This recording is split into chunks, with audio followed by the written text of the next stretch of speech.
This is a Wild Games Production podcast.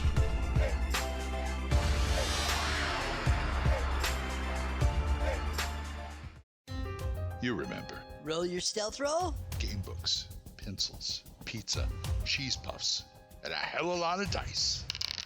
And the dragon woke up. Roll for Initiative.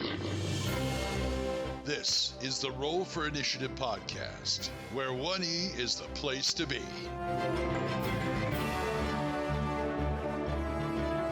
The Roll for Initiative podcast. We're back for Volume 8.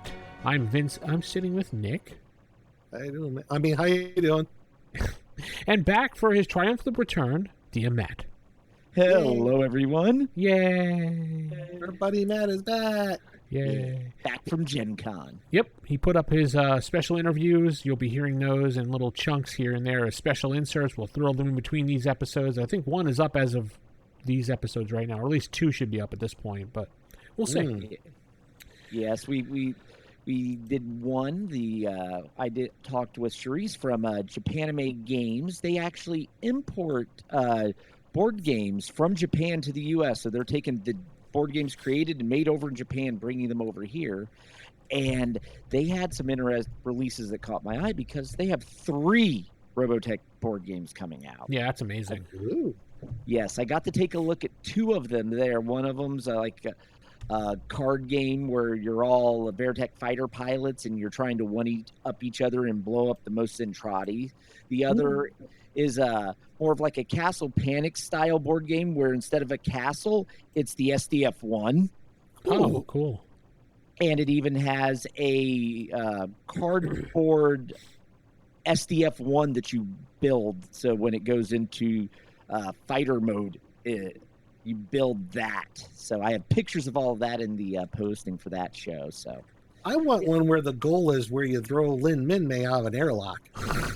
Well, there's also a third one coming out, and I couldn't get much information about that one, so maybe that will be your airlock Lin Minmay. If they ever Because did Lin Minmay is annoying as heck. well, if you took the Battlestar Galactica game that Fantasy Flight made, but just reskinned it Zentradi and Robotech, you could do that. You pretty much got it, yeah. Yeah. Wait. I thought Margaret Weiss Games made the Battlestar game. Yeah. Well, Fantasy Flight made one way back out of print, and the board game. Okay. The board game. Oh, okay. The board game. I do remember that. I have the board game, I think. I still remember when the 2 Zentradi, when they got shrunk down in an episode, you're looking at a Lin Minmay doll wound up, and one of them goes, "Is it a weapon?" Yes. It's like the best line. Is it a weapon? I don't know. God. Now I want to watch Robotech. Oh, yeah, you You could. want to watch Robotech or Macross? Yes. Don't confuse me. Yeah, it gets a little convoluted. I know the Harmony Gold Robotech. That's what I remember. That's what you Okay. need to know. Yes, because the Harmony Gold Robotech is actually a couple different series of Macross. But stuck together. I know. Yeah. I know. Hey, everybody. Welcome I to the Robotech podcast. I'm your host, Vince, Sorry. sitting alongside Sorry. Matt and Nick. And this is episode number 1 of a brand new Now podcast. you know how I feel when you talk about wrestling. Speaking of wrestling, SummerSlam's... No, I'm just kidding. Oh. Roman Reigns is the champion. Boo. Anyway. Shut up. So we got an email from Benjamin Winkler. No relation. Don't start, Nick. Hey. I knew you were going to do that. And he wrote us why Eric complains.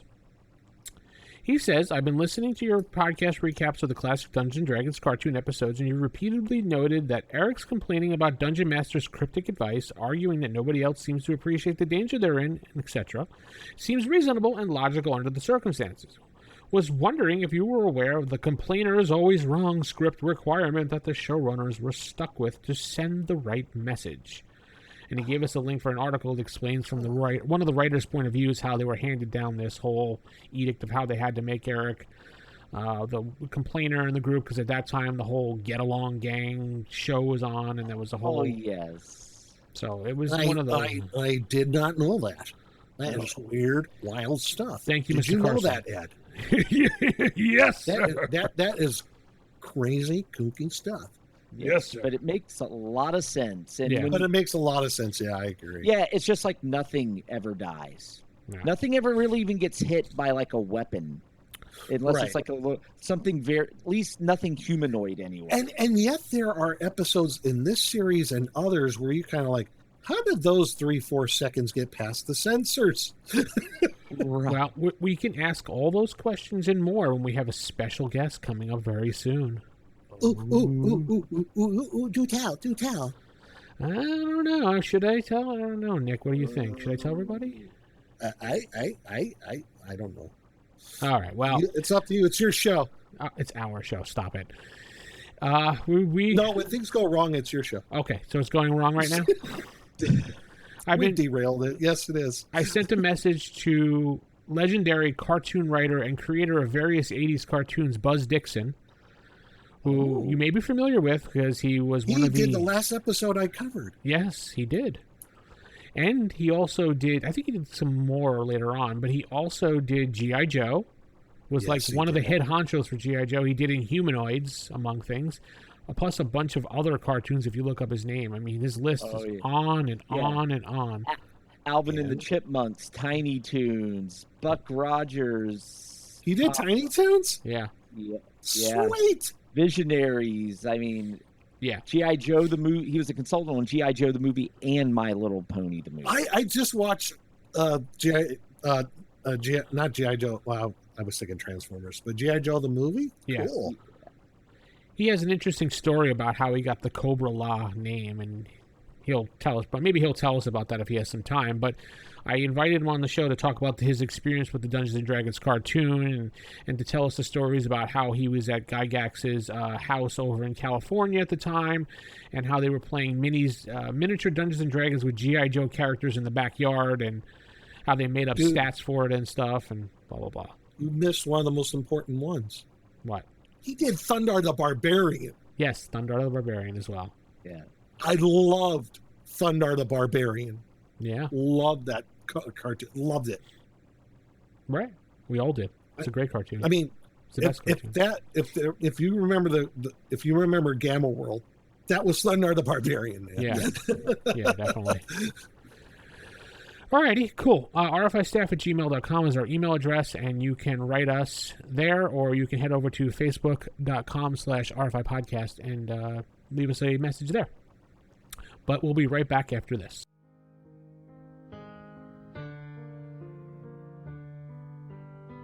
Are you enjoying the show you're listening to right now? Great! Why not head over to patreon.com/WGP and support that show for as little as $1 a month.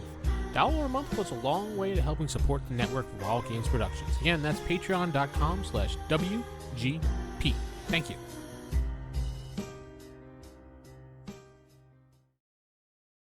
Alrighty, we are back and we're going to head right into this episode number 10. The Garden of Zinn. Original air date, November 19th, 1983. Getting closer to Thanksgiving at this point. Day after my birthday. And I still have Halloween candy. You do? Not from then, but at that time I did. Oh, I was going to say. It's like, wow, Nick, you're really saving that candy. Hey, that's collector's stuff, man. Hey, candy corn would keep that long. Ugh. Ugh. Ranks right up there with circus peanuts. Ugh. Yes. A young Nick at this time was eating his Fruit Loops and his Frosted Flakes. Together. Ugh. What? Hey, you ever had it where, you had a box of cereal and there's like not enough to make a bowl, and you have another box now to make another bowl, so you kind of mix them together. No, I never mixed Fruit Loops and Frosted Flakes. I would vomit if I did that. No. If I ever hit that, when I make that bowl, before I get to that little last bit, I'll just make an extra large bowl. Yeah, just make an extra go large that bowl. way. I'm not mixing my cereal. You're a little You kid, don't man. You don't cross the streams and you don't mix your cereal. Okay, sorry. Geez, next he's going to tell us that when he grew a little older, he put coffee in his cereal instead of milk. Now that's just gross. Yeah, I know, right? I know people that done that. I'm like, ugh.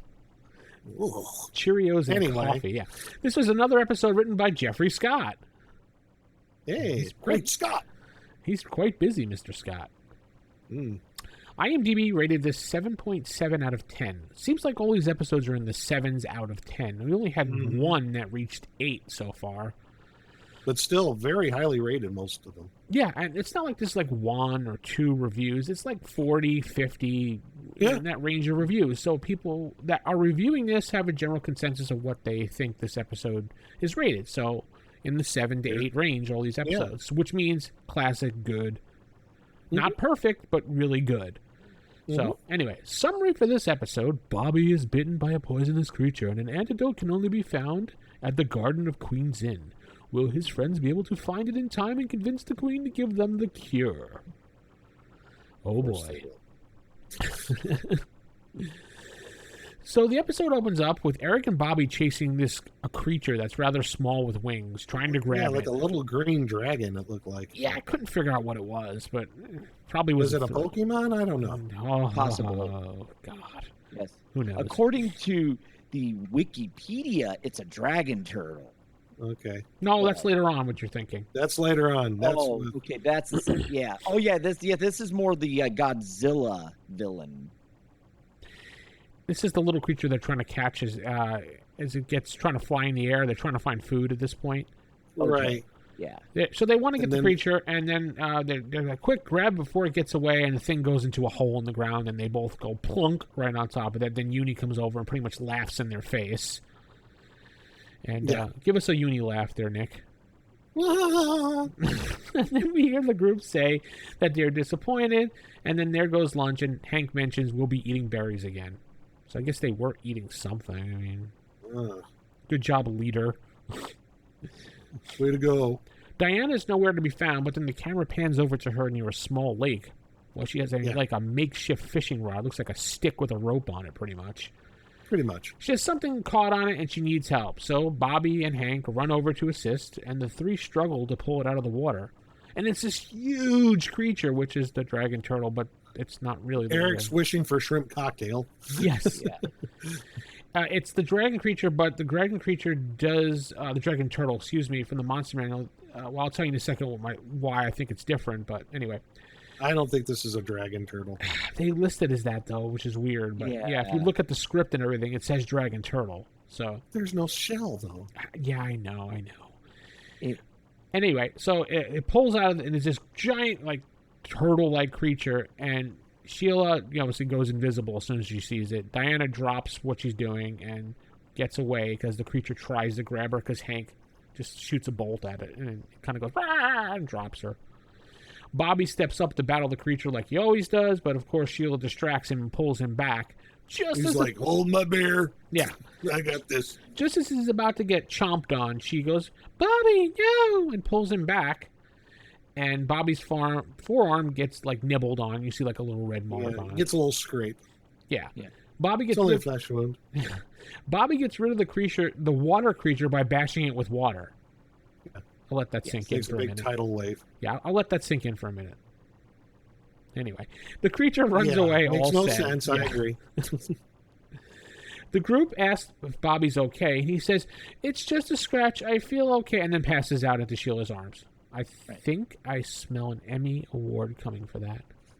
Yes. It's a spectacular, horrible scene. Presto speculates, I'll pause right there on that, that the monster's bite is poison. And the group heads off to find Dungeon Master because he has all the answers. Right. It's like, let's just go find Dungeon Master and just go walking off. Right. No, he generally finds you. I know. You never find Dungeon Master. He finds you. Yes. And you'll notice in this entire episode, they always say it was poisonous, but they never say what would happen if they don't find the antidote. The only thing I can think of is he's going to die. Poison. Technically, it's venom. Well, yes. He's poisoned by the venom there. Yes, he's poisoned by the venom, but they never actually say, well, if we don't find the antidote, what will happen to Bobby? They never bring that up. I think I like your original thought. We'll never find the episode. That's probably a better thought. Yes, it is. We will never find the end of this episode. But yes, they avoid saying, well, if we don't find this, he'll die. Never gets uttered. Yeah, because that's part of the whole... Whatever. It doesn't really... It's a cartoon. It's like that thing about Eric where he has to be the curmudgeon. Nobody dies. It's a cartoon in the 80s. Shh. Right. So, what was this creature? We're all debating. Based on the script, based on Wikipedia, and if you look at the original script, it's a dragon turtle from the Monster Manual. But dragon turtles do not have a poison bite. No. So, what could we speculate this creature is then? Gamera? Because Gamera is really neat. And made of turtle meat. Full of meat. We all love Gamera. Gamera has shell, though. Yeah, Gamera. true. Stop Maybe it, Nick. a mutation of him, the shellless Gamera. Nick, Well, your theory. then they're playing Hackmaster. It's a poisonous variant. Right there, I you don't go. know. Your post-apocalyptic theory is coming true, Nick. Now the creatures are poisoned. So they're mutated. Yeah. Right. Mhm. It- I'm telling yes. you, man. It's like the glowing of Bobby's club isn't actually magic; it's radiation. Oh, there we go. Matt found the loophole. I don't know about All right, Nick's not buying it yet. Not yet. Not yet. Yeah. All right. The so verdict is out on it. The verdict isn't out on that.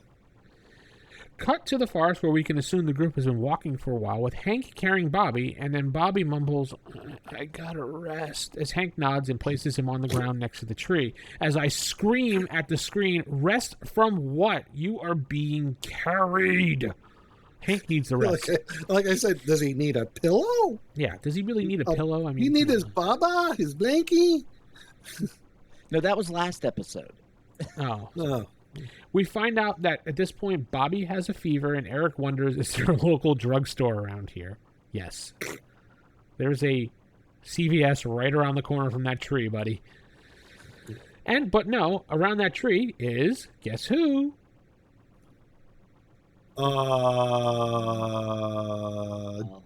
let me guess here.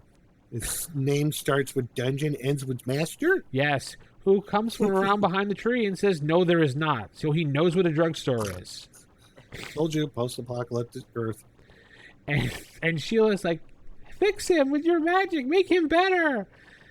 And then the dumbest explanation He's like, damn it, I'm not a druid. Dungeon Master gives him some weird answer like, this is nature's doing, and my magic can't help him. It's Told you, required. damn it, I'm not a druid. It requires a natural remedy, which I put in quotation marks, dick, afterwards. Yes. He has all this power, but yet he can't help this kid with a little fever. He's a magic user. He's not a cleric or a druid. He cannot heal. He's the professor from Gilligan's Island. He can build nuclear reactors with coconuts, but cannot build a boat. Yeah, well, dumbass. Then DM says the only cure is the foot of a yellow dragon. Eric snaps with, oh great, what are we supposed to do? Waltz up to a yellow dragon and ask to borrow its foot? Wah, wah, wah. Sheila jumps in with, where can we find this dragon? DM walking away at this point, of course. And he looks like he has an evil smirk on his face, too. Yeah, I know. Was he not going to tell them, by the way, where to find it? I mean, he was kind of walking away from it at this point. And he goes, to the north, in the Garden of Queen Zinn. Yeah. So the group just blindly starts heading north as Eric starts complaining about being hungry again, because that's what they were doing in the beginning of the episode, looking for food. Mm-hmm. We cut to a nice green pasture with a large Disney-like logo castle. Come on, tell me, did that not look like a Disney castle in the background? It did. Yes, There's it did. no doubt. Then we cut to the inside of the castle where we see a woman sitting on one of two thrones. We find out this is Queen Zinn as a phantom stalker, as we find out. Yep, it is. Smokes his way into the room from the ceiling, which I didn't realize phantom stalkers moved around like smoke like that, but that was kind of cool how they did it. Yeah. Yeah, I dug it. But you can find more about him in the Fiend Folio if you need to look him up. Yep. Page 72. And he looks pretty much close to what he looks like in the book, so good job. Yeah. The stalker says, a suitable knight has entered the realm, one who is fit to be your king. So we kind of get an idea what's going on here with this empty throne next to her, right? I mean, you know. Oh, yes. Yes, and she's an And attractive she's woman. good looking, too. Yeah. she's Yeah. Very attractive. So think about that. She's got an empty throne. She's a hot chick, and then the stalker says, a suitable knight to be your king. There you go. What do we think here? There's something wrong with this chick right away. She must be crazy. Yeah, it's always the crazy chick that's hot. Yeah, exactly. Yeah, yeah. Zinn wants to be really sure this this knight is suitable for her and says, wants to know if he could survive the trial of the worm. Ooh, which is kind of interesting, but I wish they did more on it. Ooh.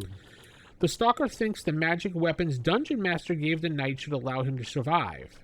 Zinn then demands the stalker bring the knight to her ASAP for marriage, so her spell will be broken or as time is running out and she will lose her throne.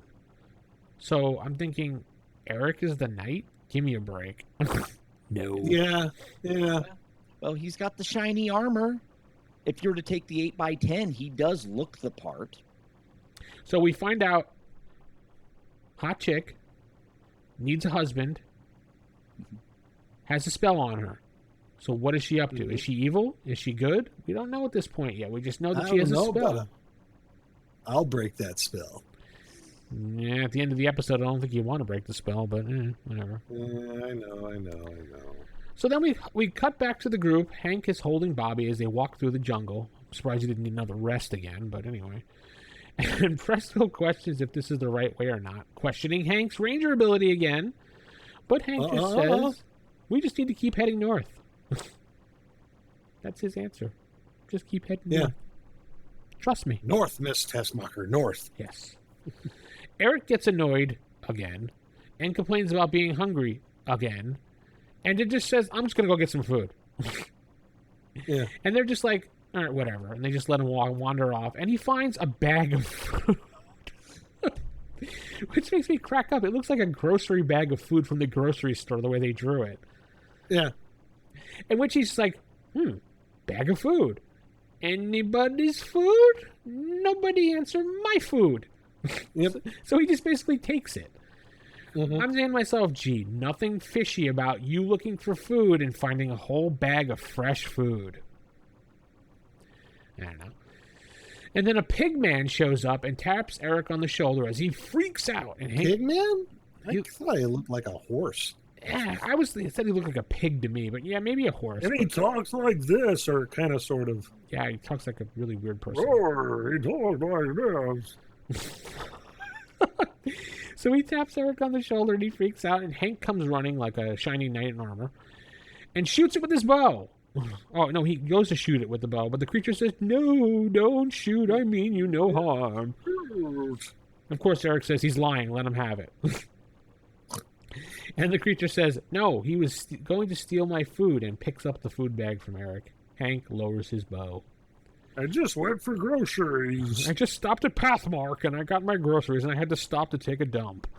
And we fucked out. He looks like the kind of guy that would say that. Yeah. Right. Oh, I know. He looks like an anteater. Yeah. Oh, maybe he's Jackie Mason. Hey, I'm going to eat those ants. Maybe he's Cerebus. Remember Cerebus the Aardvark? Yes. Oh, yes. We find out he doesn't need the food. He has plenty. And, his name is Solaris, which the way he sounds it, when he first said it, I thought it was Sir Lars, which turns out to be anyway, but it's Solaris. I thought it was Sir Lars. It is Sir Lars, but if you look at the script, it's Solars. Solars put together. That's terrible. Yes. And I'm thinking to myself, Sir Lars? I had to listen to it 4 or 5 times to get this. If it was Sir Lars, Solars. And I went, screw this. I looked at the script online. It's Solars. As it was written I'm going down. with my childhood said Sir Lars. Yeah. Well, yeah, he is It's Sir Lars. Yeah, it's both. Yeah. Presto then grabs the food eagerly and starts passing it around the bag to everybody but Eric, and they all start eating. And Eric gets a little annoyed, of course. No. The group eats as the horse/pigman says Bobby is too ill to move and should rest. Tells them he can rest in his house and points to the left, and we see some weird-looking stone cave house. How did they miss this house, by the way? Remember, Hank the Ranger. It was literally like right there. Like he points to his left, like there's my house, and they're like, "Oh, duh." Yeah, the grocery bag was probably sitting in front of it. Yeah, That's probably. it. Yeah, Because Hank is the best ranger in the world, man. he tracked himself nowhere. Yes, he couldn't track himself out of a wet paper bag.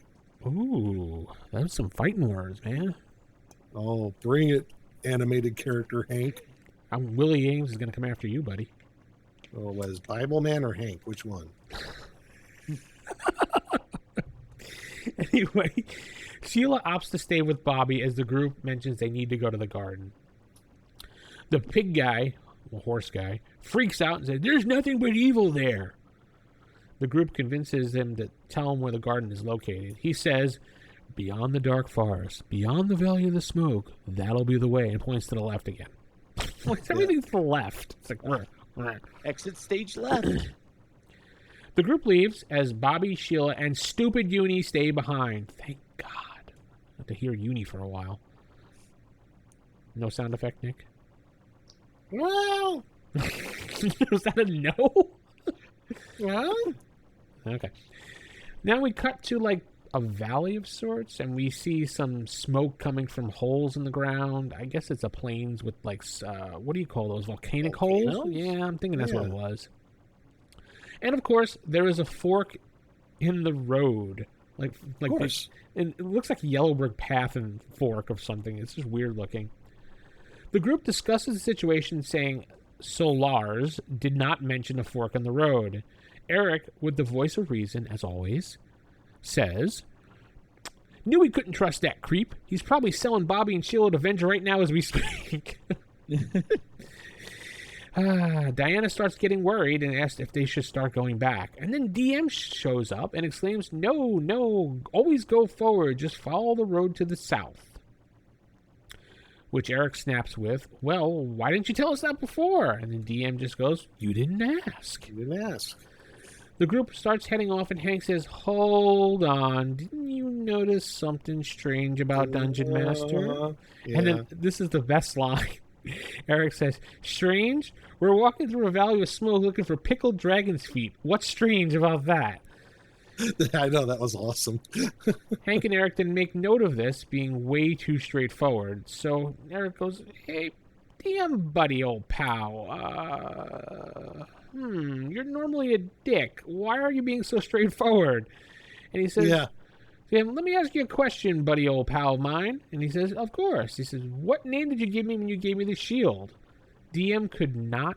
Did you notice this now? At 8 minutes and 20 seconds, when DM could not answer the question, he screams like Uni. Did you hear that? Yeah, I think that was just Uni off camera. Was Uni- or the DM is also Uni. And it's just one of the No, that wouldn't make sense. Uni and DM on the screen at the same time. No. Just don't go there. Yeah, it doesn't make Don't sense, do that, Matt. guys. Sorry, your theory is null and void. But he screams like Uni. I listened to it 3 times to make sure. I'm like, why is he screaming like Uni? That I just think was Uni odd. was like going, yeah. Yeah, DM. yeah, see? He's all of a sudden a 20s mobster. From 20 to 30, maybe 50 miles away. I mean, come on. Okay. That must have been some type of mistake, or they were just really cheap on sounds at that point. So they were just like, just throw in a Uni sound. No one notice. Yeah. And then the real, I'm going to put in quotes, DM shows up and congratulates the group for not falling for the imposter. The DMs have a battle as the group gets confused on who the real DM is at this point, because they both have powers apparently, and I guess a stalker has the ability to mimic the DM. I got nothing. I don't know. Remember last episode, they went very liberal on the skeleton warrior from True. the Fiend Folio, so I'm assuming the same thing here.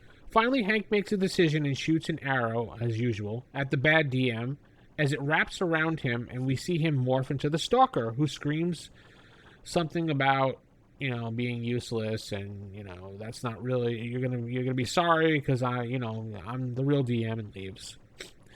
DM just walks up to Hank, says, "How did you know which one was the fake one?" And Hank says, "Easy. You told us to use force to defend ourselves, and the fake one had you on the ground and started to attack you." Which DM looks rather impressed. Then the Presto asks DM, which is the right road? The DM says, "The road is not to the left," he replies, in which Eric says, "That's the real Dungeon Master, all right." The group takes the fork to the right, and DM says, "Good luck," and whispers, "You'll need it." Need it. And then he evil laughs, morphing into a stalker. So now there's 2 stalkers. Yeah, there's Yeah. 2 stalkers. I thought that was awesome. I'm like, aha. I remember when I first saw that, I'm like, nice little twist. Yes. Not M. Night Shyamalan, Lama Ding Dong twist, but still. Oh, I did want to mention that when the real DM did show up, he did mention his name is Cavalier. So that stalker knew whose name, but the other one did not. So, Or they were playing dumb. Maybe. I don't know. We cut back to the horseman's house real quick to check in on Bobby getting so much more worse. Bobby complaining and being about cold, so Solaris goes and gets more wood across the room. Meanwhile, Sheila invades his privacy, rummaging through his stuff to find a blanket. She opens this really cool treasure chest, which reveals a royal crown and robes. And he's like, never touch that! And he snaps at her and slams it closed. So that's where you keep the dead bodies. Yeah. And then Sheila wants to know where a creature like Solaris, what he's doing with a knight's robes and crown, which he tells her they belong to someone gone now, never to return. And then he deflects to, put the blanket on Bobby. So that's the end of that scene. We cut back to the group, who's literally at the end of the path with nowhere to go, confused. Literally end of the road there. Yeah, literally, it's the end of the road looking at sand. Well, no, they are at a Zen garden. Well, we'll find that out in a second. Yes. I was just amused that the Garden of Zinn looks like a Zen garden. Well, yeah, Garden of Zinn, Zen. Close enough. Yeah. So Eric says, if this is the garden, someone needs to fire the gardener as he's starting to pick up sand and drop the dirt or whatever back down to the ground. And all of a sudden these creepy, tentacles come out of the ground and easily capture the group. It's Cthulhu! Yeah, that's what I was thinking right there. DM shows up and asks, trouble, young ones? As usual. Yoda? Yeah. Are you trouble, young ones? Yeah. The group is happy to see him, and Eric says, get us out of here! And the GM says, no. Just like that. Little snotty no. It's like, screw you guys. And then we get, a zoom-in anime shot of the group, stunned at the answer. And then we see DM morph into the stalker as Hank says, it's the imposter again. Then Eric says, that's the real DM over there, as we see another DM show up, and he says, yeah, your observation skills have improved greatly, but unfortunately they still leave much to be desired. He's much to be desired. Yeah. Sounds like he's vomiting while doing that. Wow, Nick. And he morphs into the other stalker. Perhaps you will not pass the trial of the worms after all, as the group gets pulled under the sand by the worms. Sandworms, so they're on Arrakis. Yeah, possibly. Dude. Or Tatooine. Desert planet. Cut back to the Disney castle, as we see the two stalkers. Come on, it looks like a Disney castle. It does. I'm froze at 11:38. Yeah. It looks like the stereotypical it's Cinderella's Disney castle. Yeah. As we see the two stalkers smoke fly into Zinn's chamber and say, all is going as planned. And Zinn says, then the knight will face the trial of the worms? Soon, the stalker says, as we cut to the underground tunnel as the group is let go from the worms, and the group talks about where they are and what's next. As, of course, Eric comes flying out of there after they do, bumbling. They decide to make the best of it. Yeah? Yeah, he falls from the top, yes. Yeah, I think he got caught on something and then kind of bonk. And bonk. Yeah. Do comedy. Then they decide to make the best of it and find a way out to find a cure for Bobby. We cut back to Solaris' house. We find out he's some type of wizard or potion maker, and we see tons of weird purple potions. Maybe he makes Pepto-Bismol on the side. I don't know. That's what it looked like to me. Mylanta. He's indigestion. Yeah. He'll give you... Anyway, Sheila starts asking questions and gets shoved away, kinda. And he went, sorry, this spell makes me lose control. Spell, you say? Maybe things are starting to come a little clearer here, right? I don't know. Not yet. As Nick is pouring another bowl of cereal at this point. Yes. So we find out he's under some spell in which no one can help him anymore. Cut back to the tunnel. That ends that scene. The group is walking. We hear a roar of something. Suddenly, we see a giant worm show up and attack the group. A purple worm! Yay! Yay, purple worm. Look in the monster manual if you want to know more. Monster manual, everybody. Yep. But Diana quickly figures out if you jump on its back and smack it with your staff a few times, it'll tame the worm, because that's what she does. That would be something a ranger would know, but hey. I don't know. She's just like, hey, look. Smack, smack. Go here. And it was just like, okay, I'll go through to that. It's like, really? That's all it takes to tame a worm? Whatever. I don't care. Yeah. Told you that you're riding a worm. Yep. It's worked. Dune. Yeah. Post-apocalyptic. Yep. It works. Indeed. It works as the group gets on the worm and Diana orders it to go up. The worm goes up and takes them to the surface. I'm kind of curious how they were able to withstand the ground as the worm is only so big. He wasn't making extra space for it, but, cartoon. So Because it's cartoon, right? yeah. And they land about a mile away from the Disney castle when they come out of the sand.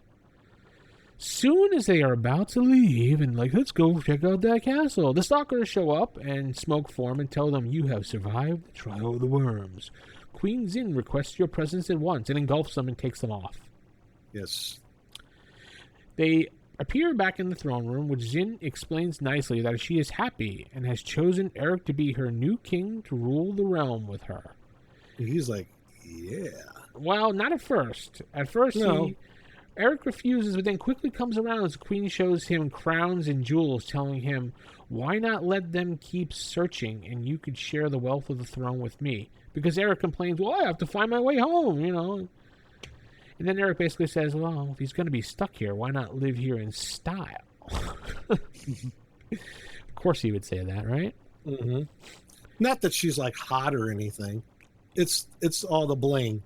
Yeah, it's all the bling, not the hotness, of course. And then Diana goes, Right. duh, Bobby, sick. And then Eric's like, oh, yeah, that's right. Asked him about the dragon's foot, and she's like, oh, okay. And she's like, follow me. And she leads him into the middle of the garden where we see a dragon plant, and she pulls the berry off the...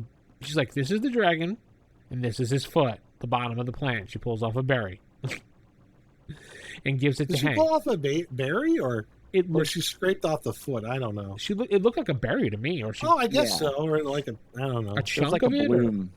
I don't know what it was. I thought it was a berry, but it could be a bloom. It could be a chunk of the foot. I don't know. Animation too poor. The group leaves and waves goodbye as Hank mentions, we had to get back to Solara's house. Zinn overhears this. He said it just like that, too. She's like, Solars? Yeah.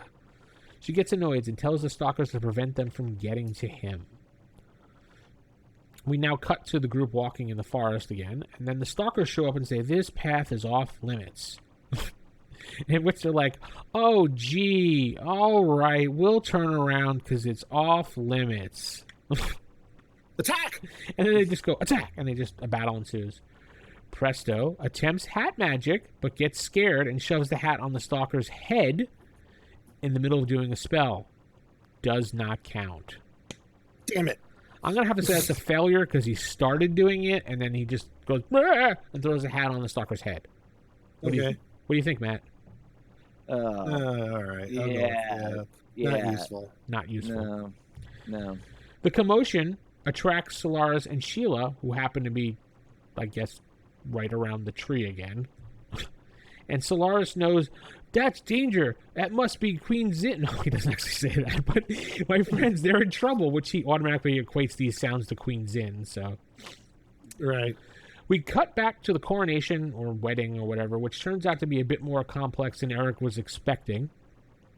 He does say I do to being the husband and king, but the ceremony also asks him to pledge to protect the kingdom from dragons and barbarian invaders, and to perform the ritual dance with the serpent of fire to battle the giant two-headed ogre. And Eric's like, whoa, what are you doing here? Whoa. And the guy's like, it's just merely part of the ceremony. So we cut back to the group, who is fighting and in some serious help. Solaris grabs a potion and throws it at the stalkers, which turns them into stone. So what is he making? Turn to stone potions? Sheila runs over and hugs Solaris with such glee and joy that a tear falls down her cheek and lands on his snout. This is why I thought he was a pig, because it was a snout. But whatever. The group runs back to Bobby because now they have the cure. We see a glowing light around Solaris as he comes in to the room, all handsome and dressed fully in king gear. Where the hell did that come from? Well, From his that chest. But when did he was outside? They were so intently watching Bobby die. Yeah. So that they didn't know. And the tear scene was awfully reminiscent of Anna and Elsa from the end of Frozen. Yes, but that didn't happen yet. So yeah. Right. Yeah. So Frozen stole it from that. Yeah. That moment in time between Solaris. Stop it. They stole it for Frozen. Oh, anyway. So, according to your theories here, he was outside, quickly ran inside, grabbed his robes and crown, ran back outside to make a grand entrance into the room, while changing into Sir Lawrence, as we figure out, heir to the throne of the Kingdom of Zinn. And he's a handsome king. Yay. We find out that his sister cast a spell on him, and now the spell was broken, and she will now turn into the creature. We cut to Eric with a giant smile on his face, and we see the queen turn into a pig, or a pig-like creature. And Eric runs, dropping everything, saying, "I quit!" Once he sees she's not hot anymore. No. Fade. Like, oh no! We fade out and fade back out, fade back into the castle, and we find out now the king is in his rightful place. He has asked Sheila to be his queen, and she respectfully says, "No way, Jose." As she and her friends need to find a way out of this realm.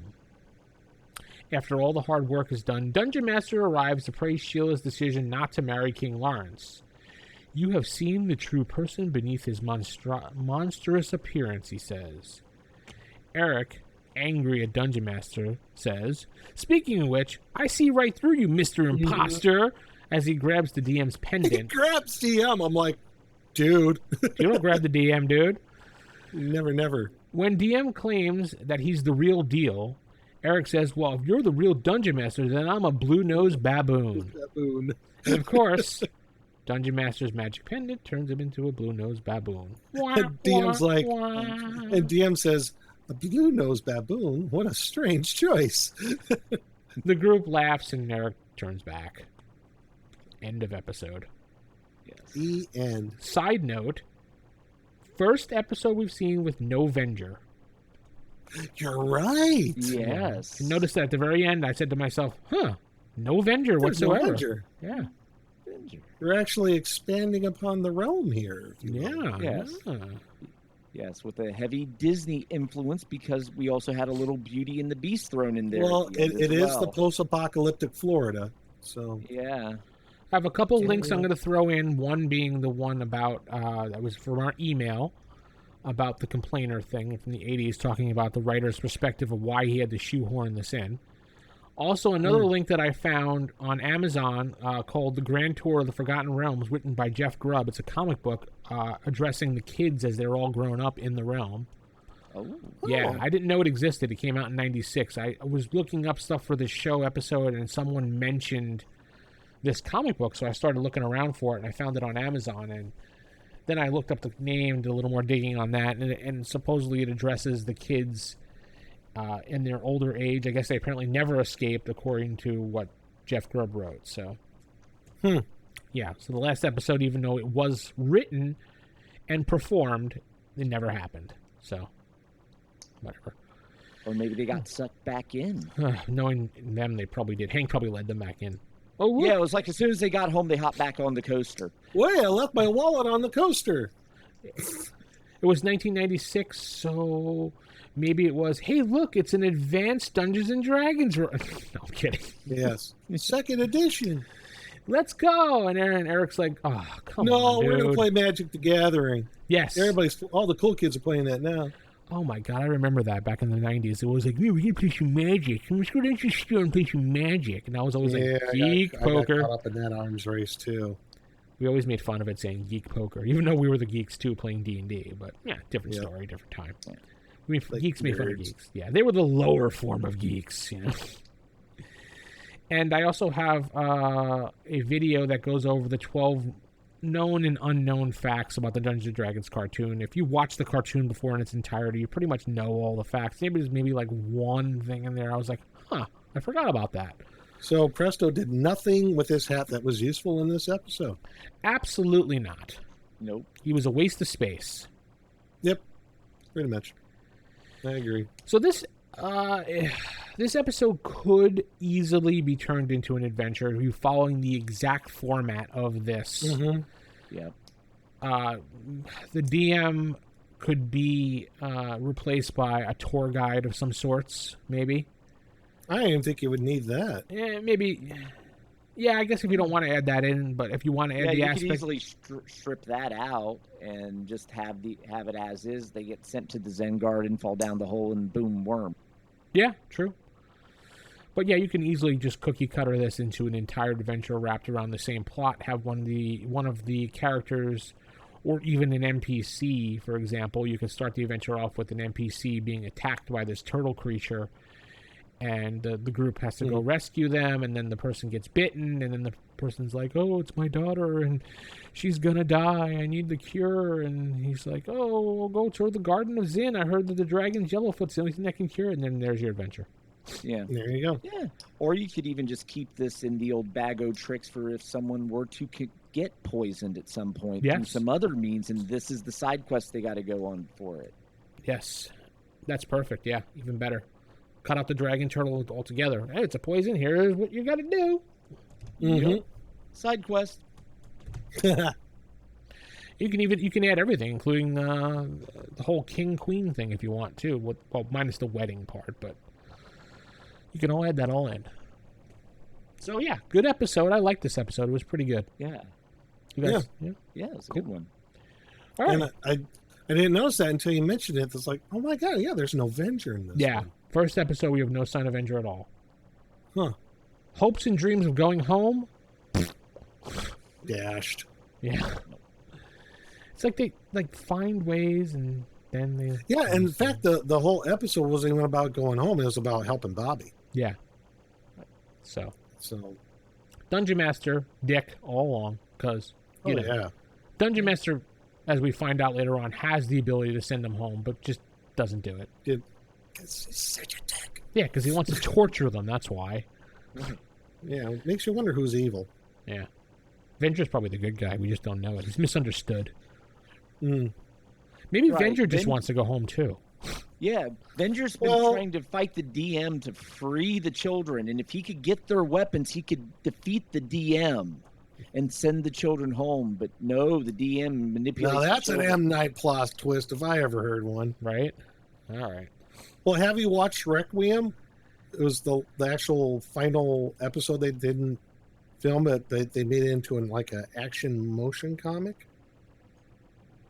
No. You ever find that on YouTube? You gotta watch it. No. Yeah, I have it. I just haven't watched it yet because I'm waiting to watch it everything in sequence for the show. So I'm trying not to jump ahead.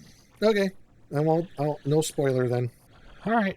Well, we're going to say tell us your ideas, rfistaff@gmail.com, or head over on Facebook at RFI Podcast and let us know what you think about this episode as it's posted. Good night, everybody.